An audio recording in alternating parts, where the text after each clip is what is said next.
Hi everyone, welcome back to my channel. I am Anwatu here, and today is book review day. Guess who is here with me? Just guess who is here with me today. Chizoba is here with me. Hi everyone. Welcome back to my channel. Thank you. It has been quite a long time. It's been forever.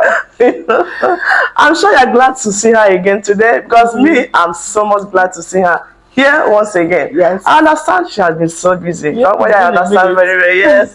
But now she's free to be with us from now on. Yes. I hope I'm right. By the grace of God.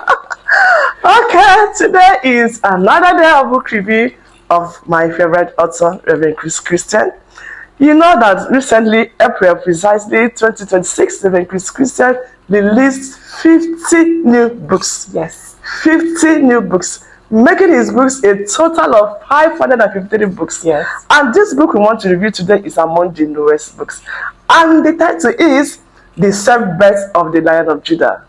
The Self-Birth of the Lion of Judah. Trust Chizoba now. She's already loaded to download this book. She has read it from chapter 1 to the last chapter. And you know she likes doing it in details. Yes. Get ready for her. Get ready. She's loaded. And she's going to take it in 5 series. So we're going to have series 1, 2, 3, 4, 5. Yes. Just to make sure that this book is in details. And Chizoba is good at it. And she's here today to start with chapters 1, 2, Chapters 1 and 2. Chapter 1 and 2. Two chapters each, yes. Section. Just to make sure you get the details of this book. You have to just give her an accolade because she knows what she's doing. So, Chizoba, let's get into it. Okay. All right. Okay, so quickly, let's get into it. Yes. This is one powerful book.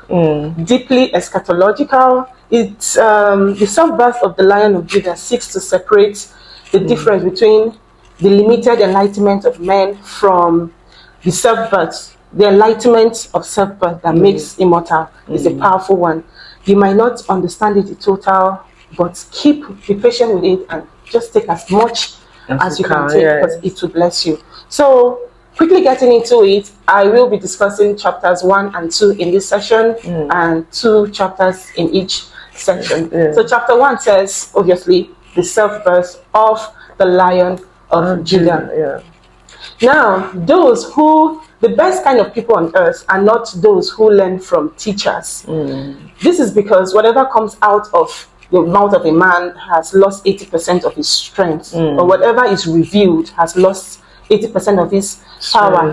Thereby cannot give you victory and bring you in front. The knowledge that will give you victory and bring you in front is the revelation inspired by a personal teacher. Hence self-birth. But such revelation, such knowledge will take your life, will make demand on life.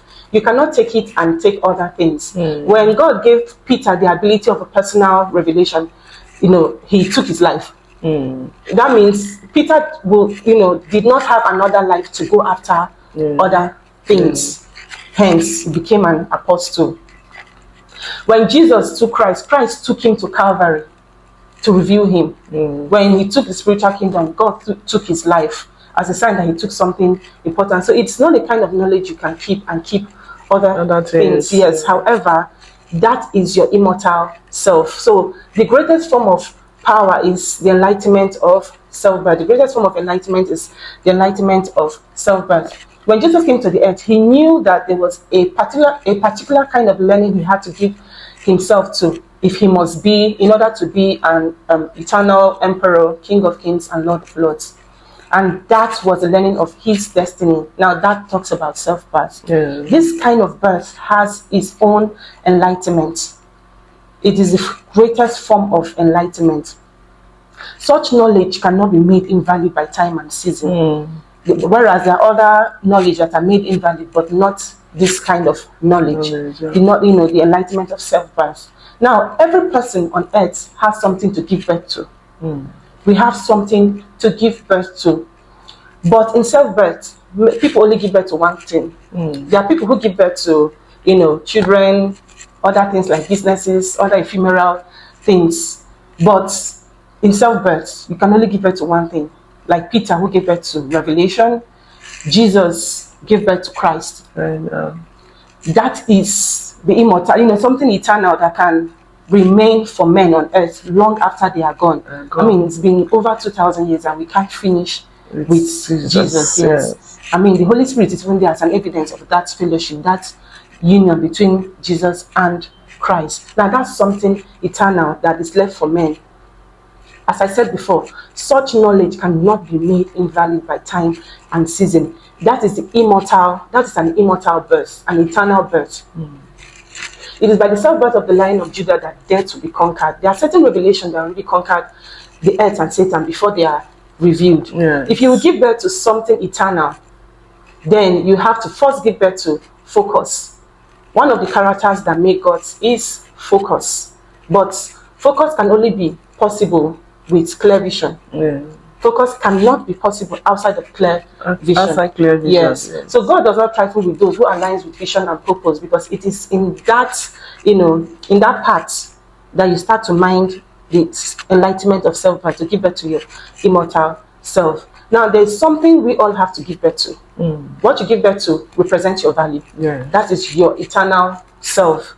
When people give birth to something or are taught something outside of them that does not look like man, when man is taught something from the outside that does not look like man, it will kill man. Or, put another way, it will not have the power to conquer the enemies of man. Of the man, yeah. Yes. So there's something you have to give birth to, and that thing is something that looks like you, something you came with. If a man that did not come with revelation, he cannot give birth to revelation. So revelation is a spirit in a man. The Bible in 1 Corinthians chapter 2 says, just as no man knows the things of God except the spirit of, I'll say that again, pardon me.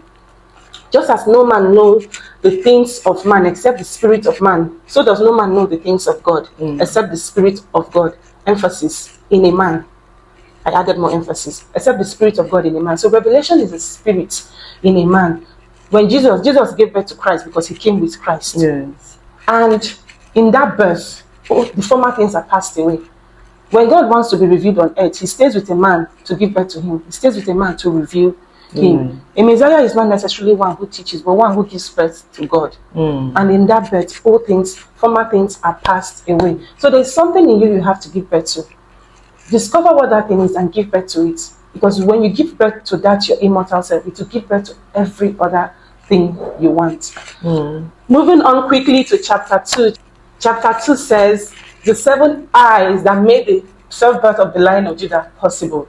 I'll say that again. The 7 eyes that made the self-birth of the Lion of Judah possible. Now, God gave birth to himself because he has the ability to look steadily at himself. What you give your attention to determines what you will give birth to. Yeah. Yes, what you keep looking at determines what you will give birth to. There's a number of years you will keep looking at something. To turn from that thing will be difficult. Because that definite looking has given you a form. Has given you a form. That's, put it another way, or a way to explain it is, that is what makes great. Or that is what determines character. So it is not necessarily character by itself that makes great, because it is looking. Because character is formed from looking. When you keep looking at yourself, you will see God. And when you keep looking at God, you will see yourself. You see yourself. Yes. So the journey of transformation starts with discovery. That is why the journey of transformation starts with discovery. The meanings of God are introduced from the 7 eyes of God. It is the 7 eyes of God that establishes the meanings of God. That means God became all powerful.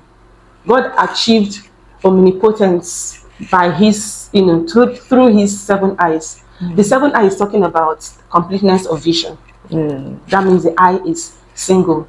When the 7 eyes begin to introduce omniscience, which then starts to introduce omnipotence, then the earth joins with heaven, sea, all realms in a unique way. That's ultimate power.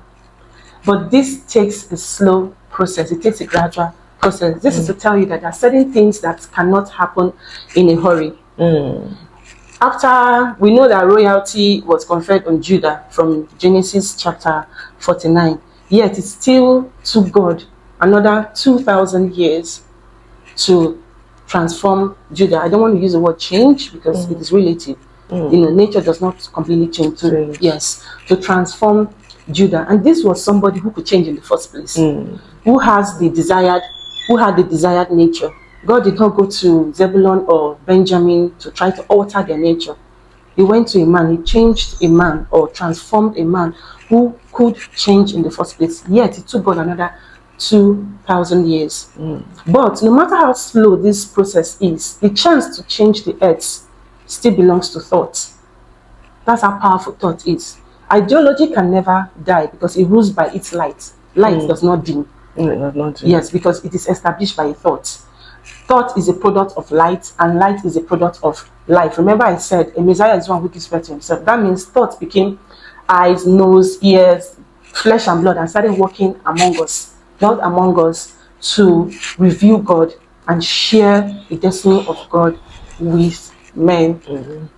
I will be stopping here until I see you again in the next and to further discuss chapters 3 and 4 and so on. I hope it has blessed you so far. I'm sure it has blessed them. You see what I told you? This is just 2 chapters, and Chizoba has said so many things already. Just watch out what will happen in the next 4 series that is still coming. More things are going to be said. Book is loaded. Make sure you don't miss any of the series of this book. Chizoba will continue with us in the next session. That is session 2, where she will treat chapters 3 and 4. Exactly. Meanwhile, she said in this book, the highest form of enlightenment is self-birth. I don't want to say more. Just listen to this video once again, because you see so many things she has said already.